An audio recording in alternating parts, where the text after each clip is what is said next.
গতানুগতিক যে প্রক্রিয়ায় যে মাছ চাষটা করা হয় তার থেকে প্রায় 3 থেকে 4 গুণের বেশি আমরা এখানে উৎপাদন পেয়েছি।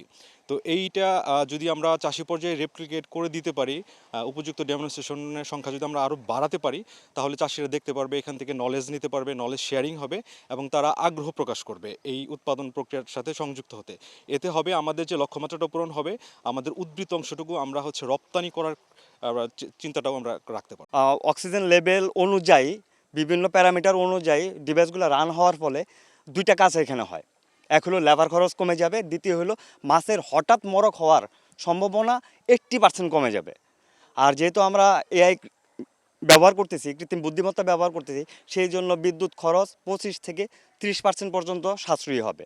এখানে ফুললি আসলে অটোমেটিক্যালি কন্ট্রোল হয় রিয়েল টাইম ডাটার বেসিসে। সাধারণ যে অটোমেশনগুলো আছে সেখানে হয় যে অ্যাপসের মাধ্যমে তথ্য যায়, সেখানে দেখে অ্যাপস দিয়ে অন অফ করতে হয়। কিন্তু আমাদের এখানে আসলে মানুষের কোনো কন্ট্রাক্ট লাগে না, মানুষের কোনো কাজ করতে হয় না। পুকুরের যে রিয়েল টাইম ডাটা আসবে সেই অনুযায়ী মাছের কী পরিমাণ অক্সিজেন দরকার, মাছের কী পরিমাণ খাবার দরকার, সেটা এআই ক্যালকুলেশন করে ক্লাউডকে দেয় এবং ক্লাউড সেই অনুযায়ী আমার যে এয়ারেটর ফিডার মেশিন আছে, পাম্প মেশিন আছে, তাকে কন্ট্রোল করার জন্য রিলে সিস্টেমকে অর্ডার করে বা মেসেজ থ্রো করে। সেই মেসেজ অনুযায়ী সব কিছু অটোমেটিক্যালি চলে। মাছের ঘনত্ব অনেক বেশি, তাতে পানির কোয়ালিটি থেকে শুরু করে যে কোনো বিষয়গুলো যে কোনো সময় নষ্ট হয়ে যেতে পারে। তো সেই বিষয়টিকে আমরা যদি ম্যানুয়ালি দেখভাল করি, তাতে কিন্তু আমাদের ঝুঁকি আছে। তো আমরা রিয়েল টাইম ডাটা পাই এবং এটিকে আধুনিক পদ্ধতিতে এআই প্রযুক্তির মাধ্যমে সেটিকে প্রসেস করে এই আর্টিফিশিয়াল ইন্টেলিজেন্সের মাধ্যমেই এই মেশিনগুলোকে ডিরেকশন দেওয়া হয় যে কখন এয়ারেটর চলবে বা অন্যান্য যে মেশিনগুলো আছে সেগুলো চলবে। সেক্ষেত্রে আমার মনে হয় যে আমাদের ভাবনা চিন্তা, যেটা টেনশন থাকে যে যে কোনো সময় লস হতে পারে, সেটা হয়তো কমানো সম্ভব হয়।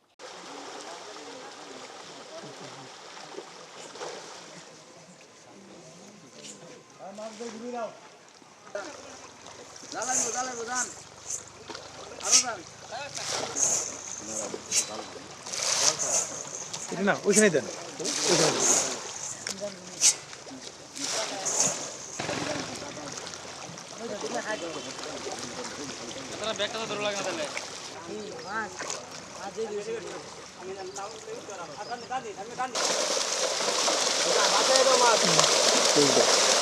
আর একটু পিছনে নেওয়া যায় না, টান দিয়া আর একটু পিছনে দেন না।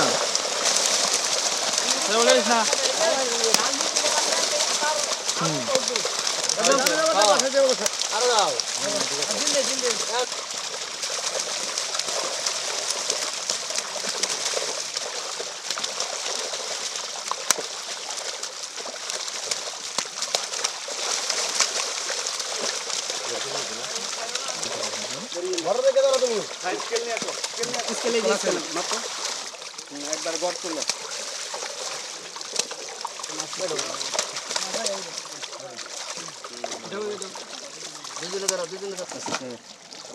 দুলা ফ্যামিলি